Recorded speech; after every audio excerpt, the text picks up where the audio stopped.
Pinkalicious and Aqua, the Mini-Mermaid by Victoria Kann. Peter and I were going to see our mermini friend Aqua for a special playdate. She was going to show us all her favorite seaside spots. We headed over to the aquarium where Aqua lives. When we arrived, we found Aqua in a tank full of colorful creatures. "Hi, Aqua," I said, "ready to go?" "Just a moment," she replied. "I'm almost done teaching this school of fish how to mambo." While we waited, Peter and I checked out the aquarium. "Look," I said, "that's a butterfly fish, and that one's called a parrotfish." "I found a frogfish and a toadfish," Peter pointed. "We saw a goldfish, a scorpionfish, and a porcupine fish, too. Maybe they should call this place Zooquarium," I said. At last, Aqua was ready for an adventure. She met us outside. "Let's go this way," she said, motioning towards the ocean. We scooped up Aqua in my pink bucket and skipped through the surf. Soon we reached a big hole filled with water. "Welcome to the tide pool," said Aqua. We leaned over the edge and peeked in. There were starfish, clams, and sea plants everywhere. It was like a miniature ocean, perfect for our miniature friend. "This is my favorite spot to think," said Aqua. "Clams make good listeners." Peter stepped on something flat and smooth as we walked along the coast. "What's this?" he said. "Oh," cried Aqua, "a sand dollar! How wonderful!" Peter's eyes widened. "A sand dollar? Excuse me, Aqua, but I need to borrow this bucket." Aqua and I relaxed on the shore as Peter hunted for sand dollars. "Should we tell him it's not real money?" Aqua whispered. "Maybe in a minute," I said.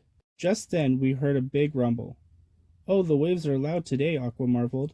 "Actually, that was my tummy," I said. "Excuse me, it was definitely time for a snack." "I know just the place," said Aqua.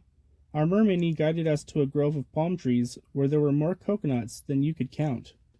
Aqua showed us how to split them in half and sip the milk inside. It was like our own tropical tea party. "May I offer you a little milk, Aqua?" I said, pouring some into a seashell. "Why, thank you," Aqua replied. "It goes perfectly with my seaweed sandwich." After we ate, Aqua said that she had one more place to show us. "But this is a surprise," she said with a smile. She led us to a cove to tell us to close our eyes.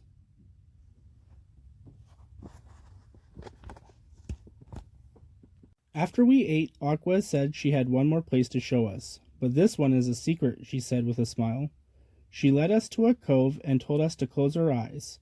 We walked very, very slowly. "Now," said Aqua, "look around you." In the cove was the most beautiful collection of ocean treasures we had ever seen. There were seashells of every shape and color. Pieces of sea glass sparkled in the sunlight. "This is where I keep all the treasures I find on my sea adventures," said Aqua. "It's my special collection. Do you like it?" But Peter and I couldn't answer. We were simply speechless. The three of us sat in the cove and looked out at the ocean. Everything was peaceful and quiet. Suddenly Peter stood up. "Uh-oh," he said. "I think we got company." Off in the distance we saw two fins poking out of the water. They were swimming towards us fast. "Are those sharks?" I asked Aqua. She gulped. "I hope not," she said. The fins got closer and closer. I was scared. "What are we going to do?" said Peter. "Maybe they just want to be friends," I said, though I wasn't so sure there was such a thing as a friendly shark. Just then, the creatures burst out of the water. They weren't sharks at all. They were dolphins. And not only that, they were pink dolphins. "Of course," said Aqua. "I should have known. Pinkalicious and Peter, meet Sandy and Shelley. They pass through here around this time every year." "How do you do?" I said, curtsying. "Thank goodness you aren't sharks," said Peter. Sandy and Shelley bobbed their heads and squealed. Then they jumped way up high and did double flips. "I think they like you," said Aqua. "They're putting on a show." Sandy and Shelley leaped and twisted and twirled and splashed. When they were done, they nudged us with their nose. "They want you to join them," said Aqua. Peter looked at me. I looked at Peter. A swim with the dolphins?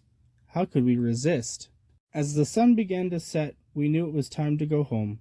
Sandy and Shelley gave us three a ride back to the aquarium. "Goodbye," we called from the beach as their fins disappeared back into the ocean. We waved goodbye to Aqua and thanked her for showing us all her favorite spots. "The beach is full of magic," I said, "and you're the most marvelous part." "Yeah," said Peter, "that's for sure." As I laid in bed that night, I could still smell the salty air. I made a wish upon a sea star that I'd be back to visit soon. The end.